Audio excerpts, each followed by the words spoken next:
Welcome everybody to another episode of Needs Some Introduction. I'm your host, Victor. In today's episode, we'll be discussing the 5th episode of this season of The Peripheral. I believe it's only going to be one season, but I guess that remains to be seen. An episode called What About Bob, directed by Canadian filmmaker Vincent Natali again. Apologies if I'm pronouncing that incorrectly. A pretty well-known genre director, and has directed, I believe is going to have directed half of these episodes, if not more, by the time we get to the end. Who recently directed a pretty good episode of the Cabinet of Curiosities anthology series on Netflix, which I also reviewed here in this podcast feed, so check that out if you're curious. What About Bob? This title, a forgotten Bill Murray comedy, question mark comedy? If anyone hasn't seen it, it's about Bill Murray being a psychiatric patient and stalking his therapist, and basically no one can see what a threat this guy is except for his therapist, played by Richard Dreyfuss. What does that have to do with this show? Absolutely nothing. I think it's just a pun because our new character we're going to meet this week, a pretty efficient killing machine called Bob. Also in this episode, we will be discussing Andor, catching up on that excellent season of the Star Wars show. No really heavy spoilers in there, but general plot outlines for what happens over the course of these first 10 episodes, I guess we're at now. So you may want to catch up on that show before digging into the spoilers. And there is a spoiler break, I'll warn you, when we get to the spoiler conversation. But in general, it's really an exceptional show, and I say that as someone who's been really put off by the recent Star Wars output. So do check it out, do catch up with it, and listen to our conversation when you have, or even before if you want to listen to some of it. Once again, we don't really spoil specific plot details, but we do talk in general what happens in the show, but there is a warning there for spoilers. The usual calls to action: subscribe if you'd like to keep following us and get notifications when new episodes become available. We continue to cover The White Lotus in this same feed. We will be covering the finale of Andor in a couple weeks. Of course, the finale of Peripheral, and week to week on The Peripheral for the next 3 episodes, 3 more episodes of this season. And the next shows we'll be covering after White Lotus and The Peripheral. One of them is definitely The Last of Us, the new HBO adaptation, coming in January. But there are many movies around the holiday seasons, end-of-year reviews that I'll be putting together as well, all before that premiere in January. So stay tuned, and I'm still researching shows to cover week to week until we get there. If you'd like to support the show, make sure you recommend us to any friends and family, post us on your social media, email us at needssomeintroduction@gmail.com with any feedback, and give us a review or a rating on your podcatcher of choice, preferably a good one. With that out of the way, let's get into this episode of The Peripheral. What About Bob? We call it the God Font.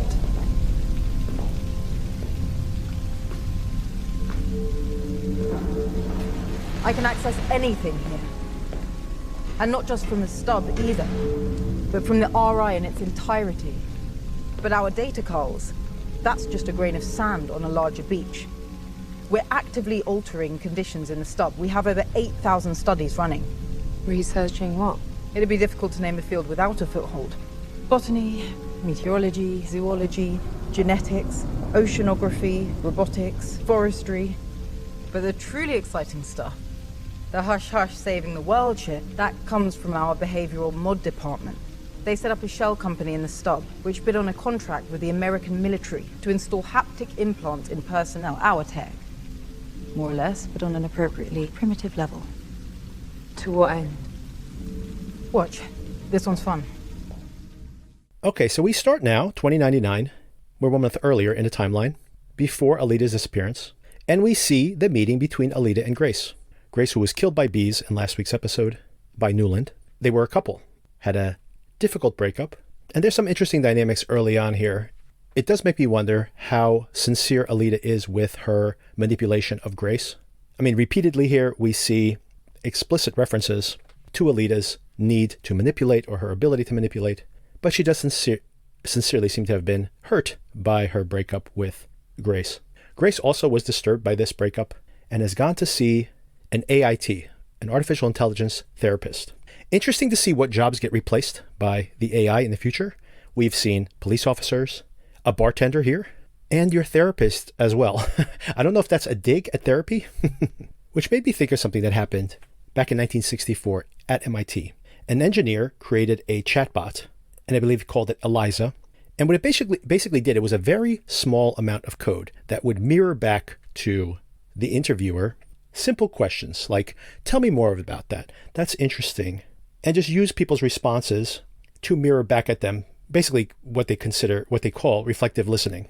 And what was so funny about it was that this coder made this available to his secretary and to other coworkers and other engineers. And even though everybody knew this thing was just mirroring back what they were saying and just doing this very simple code of reflective listening, I think it was just hundreds of lines of code, honestly. This was not advanced AI. He found that people kept going back, and even knowing transparently what was happening behind the scenes, they were compelled to keep these therapy chat sessions going with this little simple piece of code. This is called the ELIZA effect, by the way, that just simply mirroring back behaviorally or in conversation to someone actually will create the impression of empathy. So I wonder, by the way, if this is something that is being hinted at here, if that's the underlying joke with having this this AI therapist. But is there more of that going on here than we think? I mentioned that specifically because we see Alita manipulating Grace by first coming on very strong when she runs into her in that lobby, but then eventually pivoting to I was really hurt by the breakup, which may all be true, but is this still also part of Alita's manipulation? Speaking of Alita's manipulation, we see Grace still asking her about that hobby she has of creating these models, these dioramas. Alita explains that when she can have the control of having these little models, it not only makes her feel like she has more control over the real world, but also she believes that by manipulating someone's actions, she can actually understand their mind better. And she illustrates this, by the way, by literally posing Grace. Once again, another interesting topic the show is raising here, the theory of behaviorism as a theory of mind. So some branches of behaviorism, there's multiple, but just as some context here, there is a traditional thought that you manipulate someone's mind by basically winning over their hearts and minds. You tell them a story, you win over their emotions, their conscious mind, and in so doing, you change their mind to change their behaviors. But with behaviorism, the belief is that, by radical behaviorism at least, the belief is by changing your behavior, you change the mind. So you can actually modify someone's thoughts by controlling their actions. And that one, unlike some of these other ideas in the show, I believe this is something that's being explored here, because you think about how Alita is playing that giant chess game in her current timeline, in future timelines, in past timelines. And in raising this topic, are we seeing how Alita is manipulating these folks? And it makes me wonder, just how many pawns does she have on the board at any given time? And just how big is this chessboard when everything is revealed by the end of the show? Let's stick a pin in that for now. This night of drinking and reminiscing has won over Rose, and she takes Alita down to see the God font. This is the upside down pyramid. And we have a lot of exposition here. And I like this, by the way. This is still the cold open, by the way. We haven't even gotten to the credits yet. And this is just all my cards on the table here. This is my favorite of these episodes we've seen so far. And part of it is because we're seeing answers, or we're getting answers. So we've had that question from the very first episode. What is this device? What is this program that has been downloaded? I'm pretty certain at this point, it's been downloaded into Flynn, as I speculated from the start, but becomes more and more concrete, I think, episode to episode. And what is RI actually doing?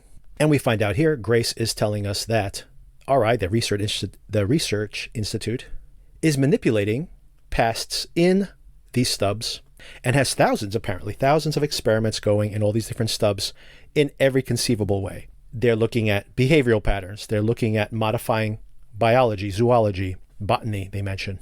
And I assume all of this is for the purposes of trying to avoid the jackpot from happening, which is this cataclysm of all these different terrible things converging. And maybe these different experiments give them the ability of manipulating the past to maybe create a better future. That seems to be what they're hoping for anyway, or perhaps preventing the jackpot. So that's what's interesting about this. These villains, Newland is in every possible way presented as a villain here. But if she is literally trying to prevent the jackpot from happening, isn't that overall for the good? Grace mentions there's so many things we could do in the stub. For example, we could create a shell company and then create technologies, modern technologies in the past, just dumb them down so they're practical enough in their current world to not seem completely outside the norm, and start running experiments where we can modify the behaviors of, for example, soldiers. We can put implants into them and use those implants to just nudge them, just nudge their behavior one way or another. And the example they give here and they illustrate visually is telling soldiers that injured animals are being used as booby traps, but then nudging them just a little bit, preying on their memories and feelings of youth, their affinity for a pet, for example, to see if they will still not follow orders, do the practical thing, and kill these injured animals. And what's interesting is that people have different reactions. Some continue to be rational, some react emotionally. And we see this illustrated with one soldier running to help this injured German Shepherd and getting blown up. Is this Connor, by the way? Because all of this, the implants in the soldiers, the shell company in the past that's funding some of these projects, all sounds very familiar to anyone who's watching this show. It's kind of obscured. We're seeing it with this kind of fuzzy visualization, but I do wonder if that soldier who got blown up was Connor. That would be pretty interesting to tie things together here. Alita is upset by this, by the way. She's saying these are real people. We can't only consider people in our current timeline who are real. And this is, once again, a very interesting idea that maybe is not being fully developed, but still is being raised here. You can imagine if you actually had this technology that the people who are in your current timeline, the reality that you live in, are real people. But you could very easily look into these other alternate pasts and create these stubs and think, well, those people aren't real because they're not in my reality. Alita is making the point that even when they're not in your current reality, they still are real people. They would have had full lives in that stub. So if you wipe them out there, you're ending somebody's life, regardless of whether it's someone that would ever exist in your timeline or not. And of course, it raises the question that if you're willing to do that, it's a small jump once you go from killing these people who are real people, but they're in another timeline. They're just alternate people. And then how callous do you become where you start saying, well, it's just another, if I was willing to kill those people, maybe I'm willing to kill these people too. So it's a slippery slope. And I think that's part of what's being raised here. And when you think about this, Alita taking offense to this callousness, it goes back to the conversation they had in the bar where Grace was talking about what she discovered in her therapy sessions was that it turns out she was the good girl on the outside, behaviorally. Once again, talking about behavioralism. But on the inside, she was a bad girl. Meanwhile, Alita, tough on the outside, a bad girl on the outside, for all intents and purposes, presents herself as a tough girl. And maybe that life on the street hardened her orphan years during the jackpot, but nice on the inside. And we see that empathy come out when she's seeing these people and these stubs being killed. And you see how cold Grace is, and you see how compassionate Alita is in that regard. So I got to put another pin in this, by the way, because I do hope the show gets around to it. As a matter of fact, it calls it out right at the end of this particular episode. We'll get around to it again. But I'm very confused as to how these stubs work, because as I mentioned all the way back in the recap of episode 1 and 2, we have two basic theories of time travel. You have the closed loop. So think of Terminator 1, meaning that John Connor in the future will send Reese back into the past to impregnate his mom. And that this is the story he heard his whole entire life. And it will happen because it already did happen. It's a closed loop. There's no way out of it. Anything that's happened in the future will happen in the past and vice versa. You can't go and change anything that's happened because it has already happened. Option 2 is the multiverse. It's the Avengers theory of reality, or Terminator 2, or if you want to stay in the Terminator franchise. And that idea is that you can go in the past and change the future. That by basically going back and making a different decision, you have now created a branch in reality that goes in a different direction. So theoretically, anytime someone makes one decision versus another, you could have two different outcomes. It's the sliding doors version of reality. Okay, so we have multiple stubs, multiple possible pasts, but I'm not sure how this works in this particular show, because theoretically, you would go into these stubs, you'd have all these different possible outcomes. Even one small change could potentially change the future to the extent where there is no jackpot. So if you are manipulating pasts to save your own version, your thread of the future, you are literally committing multiple genocides in the past, because probably, I would assume 75-90% of those infinite possible pasts do not contain a jackpot. So to prevent your jackpot, you're creating these massive losses in the past. Now that may be true. Maybe that's the biggest sin that's occurring here. The other possibility is that somehow there's a convergence. Like no matter what outcomes happen in the past, no matter what decisions are made there, they are all going to end up in the jackpot, which kind of resets everything. That seems unlikely too, because if we are to believe this is even possible, that does not seem that that's how these things would work. And by the way, once you change the past and you create another stub, right? As soon as you tell Flynn, do the following, and then your mom won't die or you won't die. In the original newspaper you had, in your timeline, Flynn died. But now she's not dead anymore because she's made this change. So now how do you track that stub into this alternate past? Because now that past didn't exist before. So now how do you find it, right? Now if you theoretically think she makes a different choice and now she's created 5 new branches just to keep things small, how do you know which branch to speak to, or any of the 5, right? Do you pick one and say, well, which one has the best outcome, right? That's actually how game theory works. But how does it work when you have an actual person you need to communicate with? Which version, in other words, of Flynn is coming back into this body? Or, here's the other crazy part about it, what if Flynn doesn't realize this, but there are 5, 6, 7, 8 different versions of her from all these different realities popping into that peripheral multiple times, and they are manipulating multiple pathways for her? This makes my head spin to think about it, but maybe that is the reveal that's coming in the end. It might be too much to even lay out in the next 3 episodes, but it does make me think, and hey, that's why I watch these type of shows. All right, that all happens in the cold open, and I think it's going to be most of my discussion, because once we get into 2032 timeline, a lot of stuff happens, but it's pretty straightforward compared to these really highfalutin ideas that get introduced in this future. So after the credits, we are in 2032. We're in Key West. We meet Bob. What about Bob?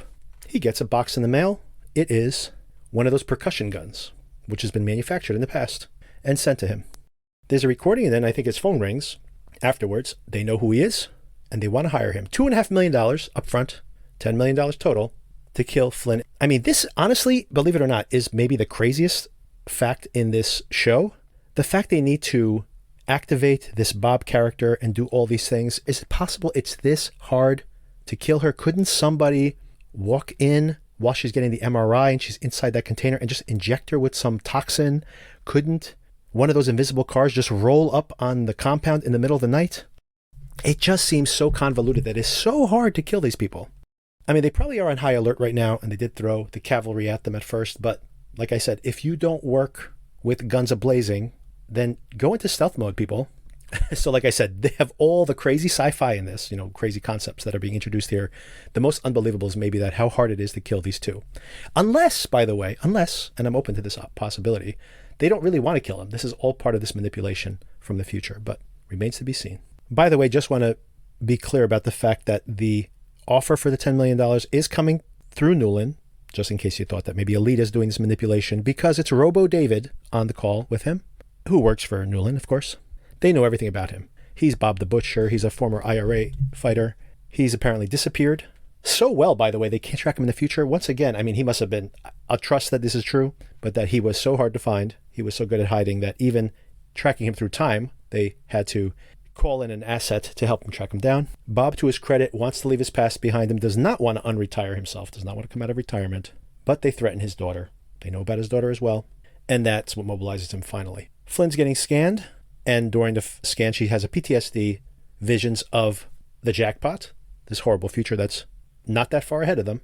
And of course, if you knew that everything on Earth was going to die soon, or the vast majority of it, that would be pretty disturbing to you, considering it's not even like 100 years away. It's a decade away or so. Meanwhile, we see a little bit of how effective Bob is.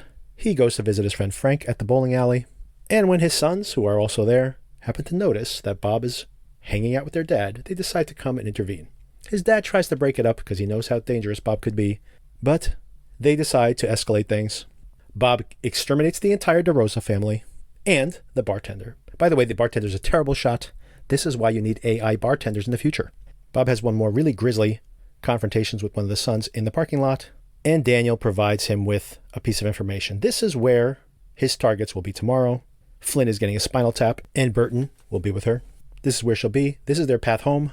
The rest is up to you, Bob. We see Billy Ann with Jasper. She asks him where did he get his money. He says it was just a thank you. There's no strings attached. She believes him, and he does feel guilty about it, so maybe he won't turn out to be a rat in the end, but remains to be seen. Dee Dee tells Flynn during her spinal tap that she has some kind of bacteria that's accumulated behind her eye. Once again, I think that this infection actually contains some code. This thing that Newland wants back from her is manifesting itself as this localized infection in her eye. And by the way, in real life, there are actual biological computers. You can actually use DNA strands to make calculations. So I assume this is what we're going to see in the future, that there is some kind of program encoded in that bacteria. I mean, bacteria are basically programmed. That's how they reproduce. That's how they invade people's bodies. There is simple programming inside of there. Maybe they have some very complex way of encoding biologically in the future. And they were able to transmit that into her body via the headset. Dee Dee sends the specimen out for analysis, and we will see if she can identify what this bacteria is. I'm sure there'll be more information about it next week's episode. We see Bob has stationed himself on the bridge leading back into town because he knows that that's how they're going to have to cross. One place of funneling them before they get back to their compound where they're probably more well stocked and armed. And he calls his daughter on the phone and gives this encoded insurance agent spiel, which I guess is their code for communicating in case her phone is tapped, or his. And unintentionally, I hate to say this, but unintentionally, this conversation is pretty hilarious. I mean, it's supposed to be emotional, I think, but it's just so awkward to try to say goodbye via this phrasing of canceling an insurance policy. I mean, they should have come up with some other alternative here. I'm sorry. It just didn't work for me. Billy Ann rolls up and she's like, I can help you with your car. He's stationed there pretending that his car is broken down. Bob is annoyed. She's getting in the way. And she's annoyed too. She's like, do you think a girl can't fix your car? Or maybe she just thinks there's something weird going on here. But I have a feeling it's just her pride. And then we have this whole pretty good action sequence here on the bridge. Flynn and Burton roll up. And of course, things go all ass up. Bob is wearing a bulletproof vest. You guys have to go for the head, everybody. Go for the head. But they actually have a chance for the kill shot. And Tommy correctly susses out later on when he shows up for the investigation. Flynn's trying to tell him that everything's on the up and up. They don't know what's going on.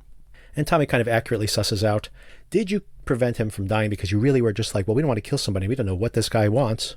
Or were you just trying to prevent a homicide that would alert Homeland Security or some larger investigating organization? But Tommy has got to be extremely, extremely questioning about this at this point. So think about this. He's seen Burton shake hands with Corbell on that patio. Any innocent bystander there may have noticed the gunshot and threat that occurred. So I'm sure people are rumoring about that. They're paying off the local crime boss, probably something that is, once again, a local rumor. Where's this money coming from? They just bought this business in town. Now there's a random assassination attempt on this bridge. There are drones flying over their property continuously. And all his friends, instead of just showing up for a gaming session or something, are all living there now. The mom can see again. I don't know if that's leaked out into the broader public. Probably not, but still. And isn't there another detective missing here that got run down by these invisible cars? And of course, the invisible cars. They found invisible cars just a couple of days ago. Tommy should have escalated this to like the FBI before now. And he's lucky that it doesn't get him killed, by the way. All this is to say that, and Flynn actually brings this up in the car, they need a way better cover story than this. The idea that just weird shit is going to keep happening. They now have this weapon potentially. If they test this weapon out, they're going to be like, what is this? Another futuristic technology? What is happening? Obviously, this is sci-fi crap. It could potentially mean minimally that there is a huge amount of money being expended on killing these people off.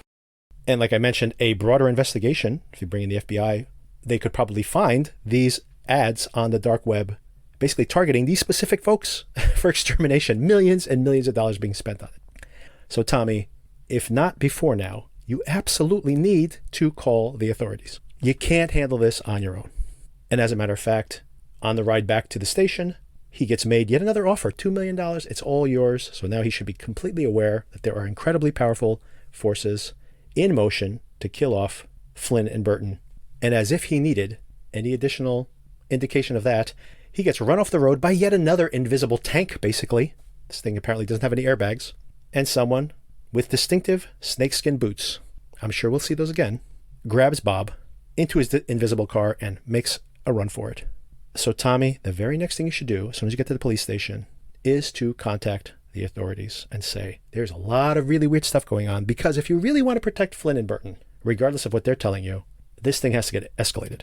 The only thing that may hold him back is that when he does confront Flynn with this, and they talk all the way about how when she was in third grade, always that deep down inside a do-gooder, maybe going back to that conversation between Grace and Alita. When she was in third grade, she tried to free all the earthworms because she didn't want to see them get dissected. But even that can't get her to talk. But it does cause a conversation between her and Burton in front of Billy Ann. Burton does not want to have this conversation in front of Billy Ann, by the way, about creating some kind of cover story. Billy Ann goes, hey, I know what's going on. She's told me everything. And Burton goes, you know what? I trust you but I don't trust Jasper. Billy Ann says, hey, if I trust Jasper, then you have to trust him as well. I don't think that's a good idea, by the way. Not at this point anyway. But it remains to be seen how Jasper ties into this, but he definitely will. When they get home, they tell Mama everything. She can't really wrap her mind around the time travel part of this, but she does give them good advice, which I kind of disagree with, by the way. She's saying, if I can see that you have the short end of the stick here in this relationship with these people in the future, then how do they see you? Which I think is a good general warning for them. However, I disagree with this. BT dubs, Mama.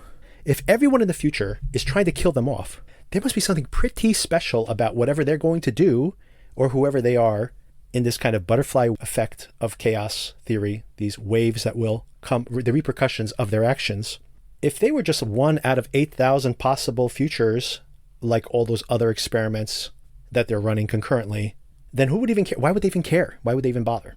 This is just one stub out of thousands. So whatever they do is got to be very important. So they do, whether they know it or not, have a lot of power here. To that point, Flynn decides to go and have a conversation with Wilf. They hack into the peripheral without permission, but Wilf is actually happy to have her there. Thank you, Flynn, for asking the same question that I had. What is up with this bullshit where you can see into the past and protect me? You don't even know that someone tried to assassinate me today. This goes back to my point earlier in this whole recap, where I'm saying, how does this stub thing work? Because, like I said, once you make a change, they're in another stub now. So how do you track them between all these different possible stubs? And that's probably why they can't see every possible outcome. But of course, it's frustrating to her.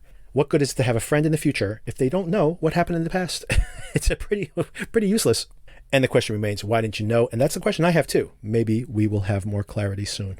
They have a nice scene here where Flynn asks, were you manipulating me when we did that mind meld earlier? I need to ask you something. The other day when we went walking and you linked up with me, did you have another motive? Were you trying to confuse me? Or my emotions? Did you merge with me so I would start to, I don't know, have feelings for you that you hadn't necessarily earned yet? I'm sorry, Miss Fisher. I honestly... Wilf. I'm starting to trust you. Is that a mistake? No. No.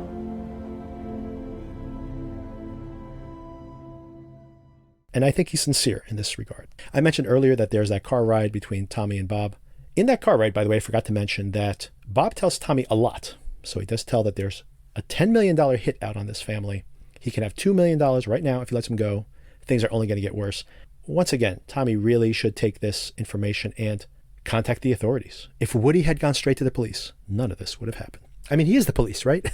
But I mean, there are bigger police than his small town deputy that he is. And once again, isn't one of his partners missing right now? Is anyone looking for him? Or maybe he survived and he was just injured. That's possible too. I don't know. Maybe I should track that down. Maybe I missed it somewhere along the way. And lastly, Flynn, still in her peripheral, goes to visit Newland. Against the advice of Wilf, they fight, and Flynn gets the upper hand. All those gaming skills of hers makes her pretty adept. It turns out Newland is not showing up in person either. She's in a peripheral of her own. She breaks the peripheral's neck, ? And heads out. I mean, on the one hand, it's like, wow, you're just antagonizing her. But on the other hand, what does it matter? Because I guess she's going to kill you anyway, or try to kill you anyway. It's not like she can kill you more than once. All right, so where am I with this? I like this. As I mentioned earlier, this is maybe my favorite episode of this show so far. I like that they're introducing some interesting topics. I do hope they will develop them more instead of just raising them and then kind of moving on, which I hate to say it, I'm going to bring it up again, which is kind of what happens in Westworld. And I don't want this to be just ideas and then action and then no follow through on these concepts they raise. I do hope they develop them a little bit more. And I assume, given the fact that this is based on Gibson's novel, they are developed more. Or maybe I have to read the book now once this is over to get some of that satisfaction. If that's the case, by the way, I'll read the book and then have a follow-up episode where I fill you all in on what additional information or explanation I get from reading the novel. The one criticism I have for this episode is the final scene. Apparently, this is strange. I have a problem with almost every one of these final scenes in the episodes in general. I think that's where I find most of my dislike. And I think that most of the lead up is pretty good or better. But I feel like they had that scene just to give a little action here at the end. But it doesn't make any sense to me. Like, she's going to kill a peripheral. What's the point? Like, I'm sure this woman has infinite wealth. She'll just going to jump into another peripheral in 5 minutes. On the other hand, it doesn't antagonize her in any way additionally, because she's already got a contract out for everybody on the planet to murder them if they want to. So I don't think she's made the situation any worse. It can't be any worse. In either way, it hasn't really escalated things or resolved anything, or it just seems like a scene just to have a dramatic beat. Another thing that made me laugh out loud, but also is kind of cheesy, was all the way back at the beginning when we see Alita getting questioned by that security guard. This is the woman that eventually will be seduced by the Burton peripheral, and her eye will be extracted. And she says, "I love your eyes. I'd kill for them." It's just very funny that Alita is like making a pun that only she gets. She's an audience of one, but she keeps herself very entertained, apparently. I just thought that was very funny. Plus, it's going to happen in the future. So she's planting a pun in the past. She's quite the chess player, Anyway, made me laugh. The thing that keeps me most interested right now is I do hope that this is like the Nolan brothers, and Christopher Nolan maybe even more so, have pulled off in the past.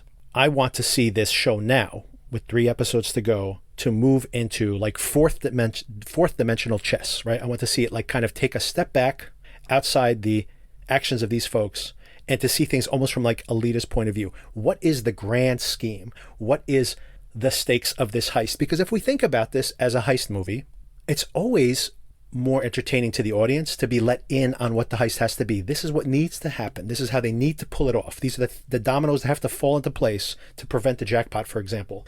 And then Flynn, perhaps, afraid for her own safety, we start to root against her, like being like, no, Flynn, you can't do that thing, which seems logical for you to make that decision. But you really can't do that thing because it is not going to allow Alita's plan to play out. And of course, Alita's plan is to save the world, potentially. That's what I think is happening. I could be wrong about all of this, by the way, because it's still kind of vague as to who's the good guy, who's the bad guy, etc. And I do think that with 3 episodes to go, they need to let us in on the broader story, because it's way more fun, once again, to the heist analogy, way more fun to know how the plan needs to execute so that we are invested in it playing out correctly or not. And based on the scenes for next week, it does seem like the plot is accelerating, and maybe we get exactly those things I just described. So I do hope that is the direction we go in.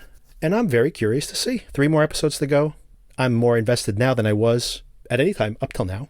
And we'll check back in next week. Now stay tuned.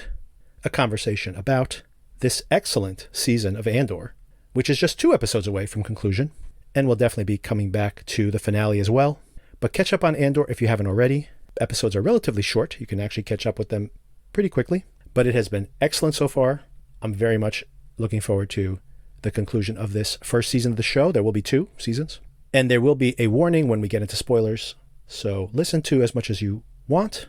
Not heavy spoilers, but once again, I think you should go in cold after our opening statements and then come back for the spoiler conversation if you haven't already caught up. All right, enjoy the conversation. Talk to you soon.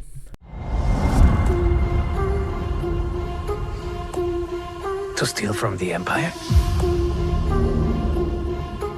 To just walk in like you belong?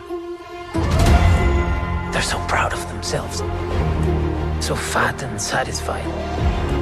They can't imagine that someone like me would ever get inside their house.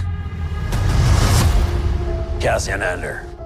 The Empire is choking us so slowly. We're starting not to notice. What I'm asking is this. Wouldn't you rather give it all to something real? The last thing I want to talk about is Andor. We will probably circle back to this and have a much longer conversation because the show is ending in 2 weeks. But I do want to make sure if anyone hasn't caught up on Andor, definitely check out Andor. It's exactly, if you've heard me cover the other Star Wars shows in this same feed, like the Obi-Wan Kenobi show, which I really did not like. And I was just so exhausted by the fact that You can tell any story about this massive, massive unit, like the history of Star Wars and this rebellion and the rise of the Empire and the collapse of the Empire and the rise again, right? Like all these stories, so many different characters, so many planets you can visit. And you make a show like the Obi-Wan Kenobi show, which is like about like Darth Vader and Obi-Wan Kenobi and Princess Leia. And it's like all people that we've seen. It's like you can't throw a shoe without hitting somebody from the original Star Wars trilogy in this universe. And it's just crazy. I'm just like, why can you not think of any new stories to tell? And then comes Andor, which is exactly the show I've been wanting to see for the longest time. It comes from Tony Gilroy and Dan Gilroy, two brothers. Tony Gilroy, by the way, Celia, is most famous for writing the Bourne movies. I love the Bourne movies. They are so much fun. Everything is amazing about those movies. Just to give you a feel for where he's coming from, he wrote the Bourne movies. He wrote Michael Clayton. And most importantly, is that he came in and fixed Rogue One. Most importantly, not for his career, but most importantly from a Star Wars perspective, he fixed Rogue One when it was kind of had been shot and they couldn't put the story together. And he basically came in, wrote a new screenplay. They shot half the movie again, and he reassembled it and kind of like saved their bacon by fixing that film. And they basically said to him, what would you like to do? And he's like, I would like to tell a story about like a prequel to Rogue One. And I was worried when I heard that this is going to be like, oh man, like we can't, it's bad enough we're making prequels to the original Star Wars movies. Now we're making prequels to Rogue One. Like we're so out of ideas. But it turns out to be exactly the type of show that I was looking for. He, as you can tell from some of these other scripts he's written in the past, Michael Clayton specifically in The Bourne Identity, he likes conspiracies. He likes to see how systems fail. Like how, for example, you think about Michael Clayton, how these very, very evil people are doing absolutely terrible things, but they're doing it for like menial and stupid reasons. Basically saying that evil is mundane in just people just trying to get by. It's like goes back to the we were talking about last week with The Good Nurse, where people are just trying to punch a clock, and I don't want to think about what's actually going on around here. And he's really fascinated with kind of dissecting the way that these systems fail and the corruption that exists within them. And his brother, by the way, Dan Gilroy, who also is a writer on this show, who also writes movies, but very different movies. He wrote Nightcrawler, for example, with Jake Gyllenhaal. Really good movie. And he's married to Renee Russo, who's also in Nightcrawler, did a great job, by the way. Excellent performances by both of them. So he makes these kind of modern noirs, basically. So the two of them come together to work on this show. That's the first thing that's interesting. Not the type of people you would think would be making a Star Wars show. Second thing that's interesting, Celia, I don't know if you noticed this, but they're writing them as movies. Did you notice this? Yes. The first 3 episodes are a single story split into 3 episodes. The second 3 episodes are another basically 2-hour story split into 3 episodes. And then there was a standalone episode, which was kind of like a palate cleanser, episode 7. But now the reason I wanted to talk about it this week is that we are just at the end of another 3-episode cycle, which of course had a very clear beginning, middle, and end.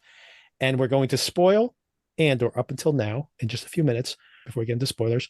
I just want to say that if you have felt frustrated by this Star Wars shows, that they're not telling new stories, I think this is extraordinary what they're doing here. The performances are great. It's almost all shot on locations with, of course, CGIs. You have things flying through the airs. But other than that stuff, it's mostly shot on locations. It looks natural. It feels grounded. It is written incredibly well, written like a serious show, like a real show about politics, about corruption, about the weaknesses that we all experience in our day-to-day lives. It takes these things seriously. And like, for example, we spend almost as much time with the people who work within the Empire, and they're not like twirling their mustaches being like, ha, we're going to murder millions of people. We love murdering people. They're bureaucrats. They're just trying to do their jobs. They're just trying to catch these criminals in their own minds. And these terrible things are happening in the name of them just doing their day-to-day work. And I love the fact that that's what the show's about. It's about this bureaucracy of spies and the bureaucracy of the bureaucrats that are like running inside the Empire. We literally have that one guy. We see him like his mom nag him every single day while he eats soup. Like that's like the extent of his interactions, right? But it's she like criticizes his like blazer brown suit. He had his collar. He had his collar done though. He had the collar. Yep. He looks too needy. Yes, it's terrific. It's unexpected, and it's one of the best shows I've seen this year. And you guys should catch up on it. It has only 2 more episodes. perfect time to catch up. And by the way, I think it wraps up the week of Thanksgiving. So, hey, if you're going to binge something on that Thanksgiving week, check it out. Anybody can watch it. It's pretty PG. You could probably watch it with your kids, not, as long as they're not very young kids. It's really great stuff. Every day we wait, they get stronger. It might be wise to have a plan. We have a plan! Oh, what, you and Burnock and Melcy? You don't have time to be stupid! Come on! The plan works around a new man coming down. They'll replace Olaf tomorrow. That might not happen again until it's too late. I'd rather die trying to take them down than die giving them what they want. We won't have a better chance. It has to be tomorrow. The last 3 episodes were Yeah. my favorite so far. Yeah. I have nothing bad to say about this. It is very grounded. So it doesn't feel like Star Wars. I don't know if that will turn some people off. Everything else about it is fantastic. I mean, yes, there are elements of space in here, but you know what I mean? They're not on a grand spaceship out in the middle of nowhere. They're in dirt. Yep. When they go to prison, that prison is a nightmare. Yeah, exactly. It is a never-ending nightmare. Everything about it. It's too bright. The concept of it is insane. And the way he gets in there, he's like, I'm just a tourist. I'm just a tourist. Like, my assumption, because that happened, is that most of the people in this place aren't even supposed to be in there. They're just have been transported there because things that would have been like a misdemeanor or something that just needed to be a fine paid have turned into 6 to 10 years automatically. Yeah. And then they find out they can't even ever get out of there. Right. Yeah, it's a nightmare. They get moved from one section to the other. Yeah, so there's a few things that are happening there that are interesting, that are being, obviously explored in the show as well, because there's some big ideas here as well. The first one, to start at the very beginning, it's interesting that when we see Andor for the very first time in Rogue One, the first thing we see him do practically within minutes of meeting him is that he kills somebody to protect the rebels, right? He kills somebody who was an innocent bystander, but he is about to give away the location. So he's doing it for a reason.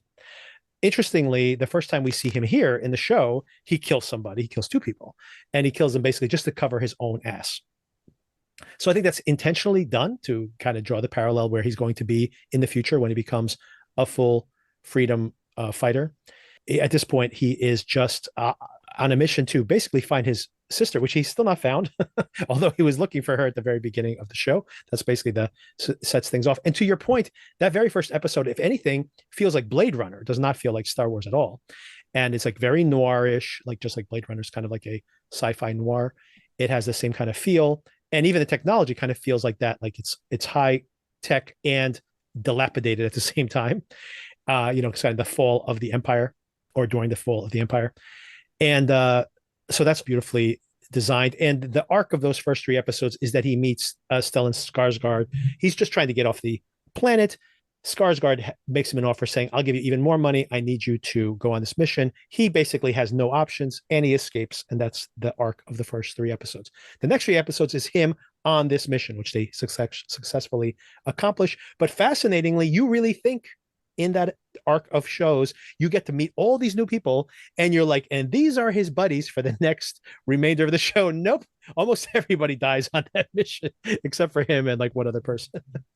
So that's not what the story they're telling at all. They're telling you that this is how these things are, right? There's a bunch of spies. No one even knew the mission they were on, and most of them die anonymously. It's tragic, but true.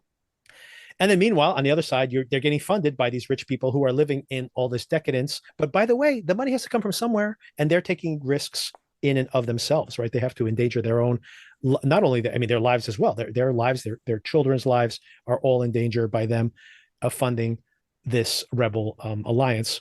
And of course, Stellan Skarsgård, as this, whatever he is, a curator of museum pieces or whatever he is for the rich people, is actually a broker that kind of raises money through these connections.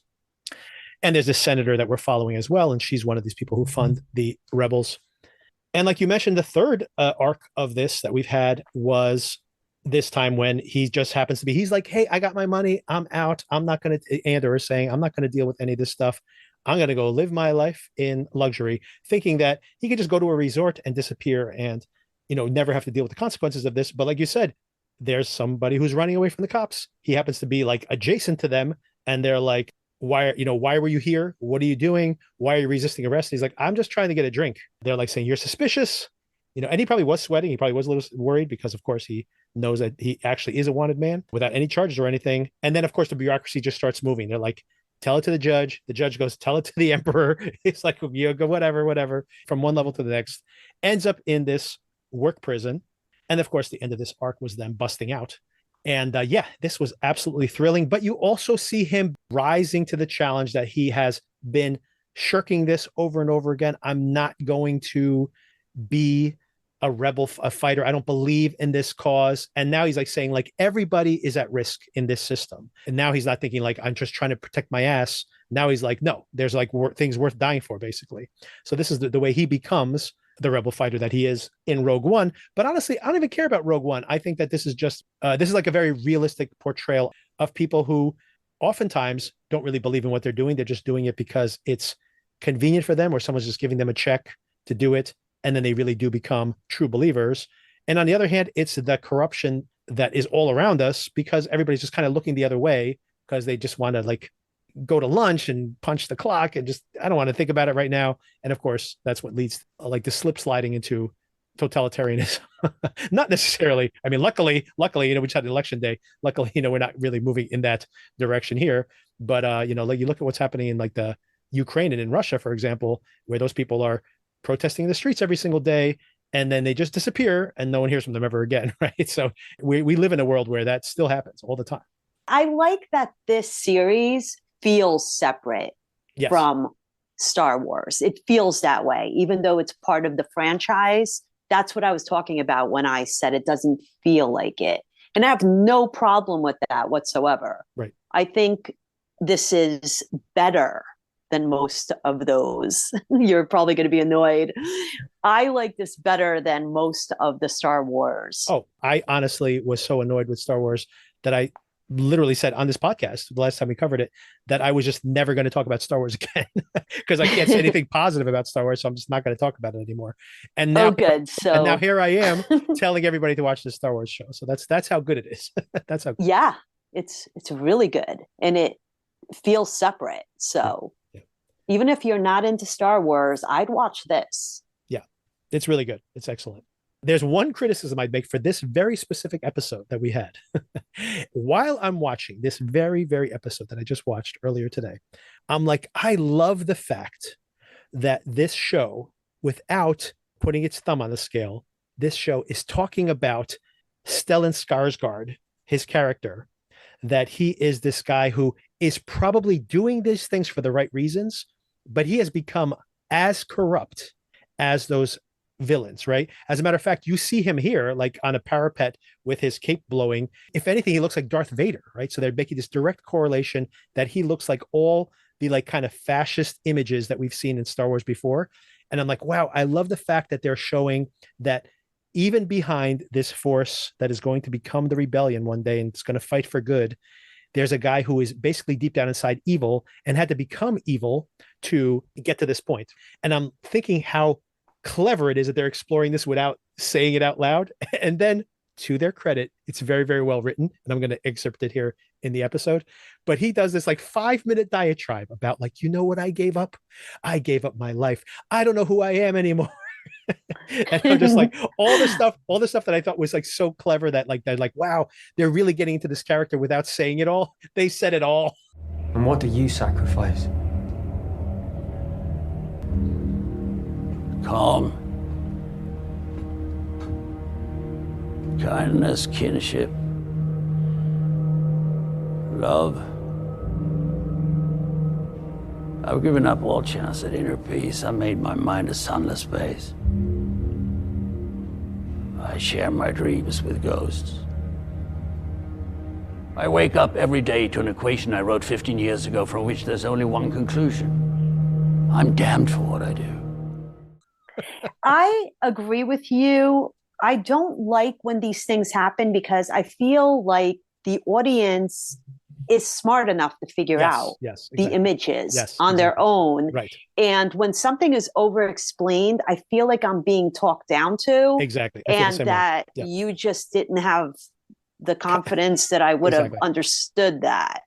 Yes. And maybe some people feel opposite to this. Yes. Maybe having it explained is a good thing. Right.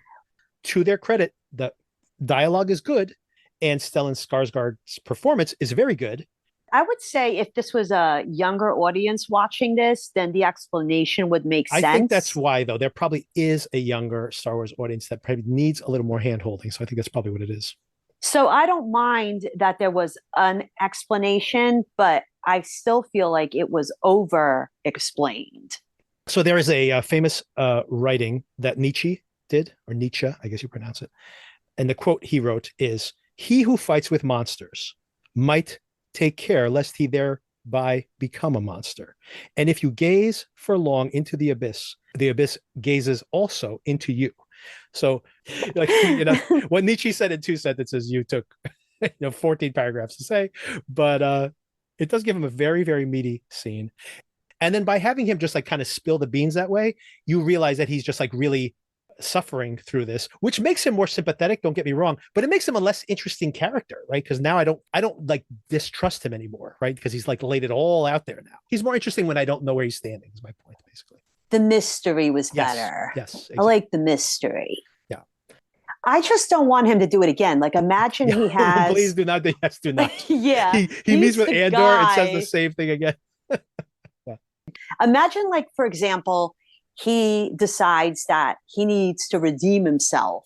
Yeah. And then there's this giant dialogue about, I once was bad, but now I have found myself. I once was blind, but now I can see. Now that you've just said that, I worry that they are setting this up because, like, now we have 2 more episodes. Those 2 episodes are a new arc. I think they're going to be a little bit longer. And basically, this is the end of this first season. And they're already shooting season 2. So there'll be season 1, season 2, and then it's done. But they're already shooting season 2 of this. I feel like now they've made him more sympathetic because maybe he is going to do that in the next episode or 2. Like, kind of. He cannot. I hope not. I do not do that. Do not do that. Hope not. Please don't make him like, like you said, like he's like, I have to redeem myself and like throw himself on top of a grenade or something. I do not want to see that. I want to see him pulling strings in the background. Yeah, maybe little by little becoming, his soul is getting blacker and blacker, but that's what I want to see. I do not want to see him suddenly like have some heroic reversal in the last episode. Please don't do that. And talk about it for a long time right. While he's dying. Yeah. You see all the other rebel fighters are like, there he goes again. It's great though, this show. And yes. if I was, it's for all ages, by the way, because we are the age we are.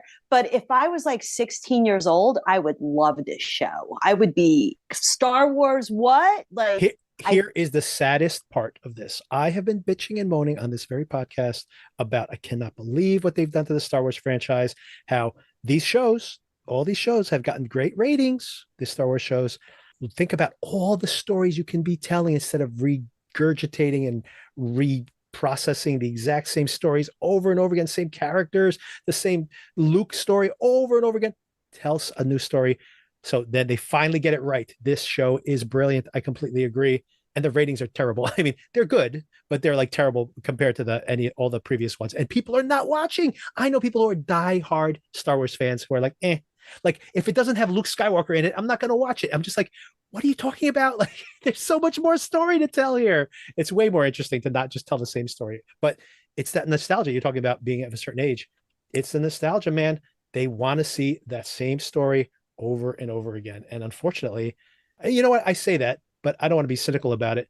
I think that over time, maybe not immediately, maybe it's not appointment viewing every single week, but I think over time, people are going to catch up on Andor and appreciate it for what it is, because it's really, really good. Yeah. And I want Andrew to watch it. I was telling him to binge watch it because he would be so into this. And he's 17, so he would be so into this show. But he also likes like Better Call Saul, which has complex characters. And the reason I mention that is because some people watch like The Boys. Kids who like love The Boys are not going to love this show necessarily because it's like, it's not like cartoony. everybody has like one character motivation, and does the same thing every single episode. It's a little more complex than that. But like him specifically, if he has the patience to check out Better Call Saul for 6 seasons, he can definitely put up with this, which is much less dense than that. Regardless, it's very good and everybody should watch it. Yes, yes. All right. I will wrap it up there. And so for this weekend, you have to watch the English, and we'll talk about that next week. Cool. But then next week also, check this out. 1899 is coming on Netflix, which is a mini series from the people who made Dark. And it's supposed to be really, really good. Another sci-fi thriller taking place on a ship in 1899 that gets lost in some kind of Bermuda Triangle type thing. And everybody starts traveling through time and having different alternate lives and stuff. Anyway, it's supposed to be excellent. That's coming this week. And also there is a thriller set in the 1800s starring Florence Pugh, where she goes to investigate a miracle. A young girl apparently has not eaten for months and has not died. And she's sent by like the Vatican or something to investigate. And it's supposed to be creepy too. And that's coming next week on Netflix. So lots of good stuff coming for you to watch. Go Netflix. I was giving up on Netflix for a while. Yeah, those are both Netflix coming this week. So great. All right. More to watch. More and more stuff. All right. Talk to you later. Bye.